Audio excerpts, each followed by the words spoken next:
Додека во владата се дискутираше на тема "Кочани е нашиот приоритет" и се предлагаат нови мерки и чекори, семејствата на повредените деца продолжуваат да се соочуваат со стари предизвици, високи трошоци за третмани и долготрајно лекување на изгореници. Ванчо Мишовски од Сапорт Кочани за телевизија 24 вели дека во моментов сите третмани за лекување, вклучувајќи лепенки, гелови и креми, се сведени на донации од хумани луѓе, бидејќи родителите не можат да си дозволат да ги набават. Со набавката на лепенки буквално сега се сведува на донации. Во разговор со повредените и со родителите ни кажа дека тој трошок што се сведува сега моментално за тие работи е многу голем и дека тој ќе биде еден голем период што треба тие сами гелови, лепенки да ги обезбедуваат.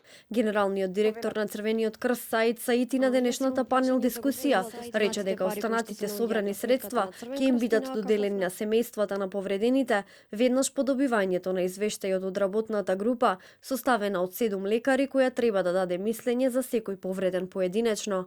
Каде и да е баш наскоро ќе ги добиеме финалните резултати во однос на согледувањата и на основу на реалната потреба, значи со цел да бидеме пообјективни во тоа што го правиме, трпејќи ги сите оние условно речено притисоци од јавноста, некаде оправдани, некаде помалку оправдани, но прифаќаме се. Идејата е најдобронамерна, значи да не се оди линеарно, бидејќи не сите имат иста потреба.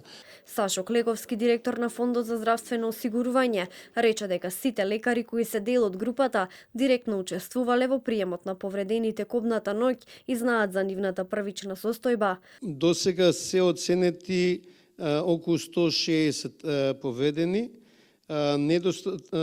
недостасуваат уште околу 15 повредени кои во моментот на достапноста на работната група не биле достапни во Кочани и тие се во комуникација ќе бидат вклучени. Морам да нагласам дека ова е процес кој нема да има крај, ако можам да кажам, значи не е процес што ќе заврши. Денешната панел дискусија предизвика и нови партиски реакции. Пратеничката од левица Јована Мојсовска преку објава на социјалните мрежи ја обвини власта дека организира трибини во време кога родителите на децата остануваат без работа, а болницата во Кочани функционира само со една докторка. За СДСМ пак денешната трибина е лицемерие и ароганција, бидејќи според нив Кочани воопшто не е приоритет за владата. Родителите на загинатите и повредените деца во пожарот во дискотеката Пулс во Кочани најавија нови протести оваа сабота.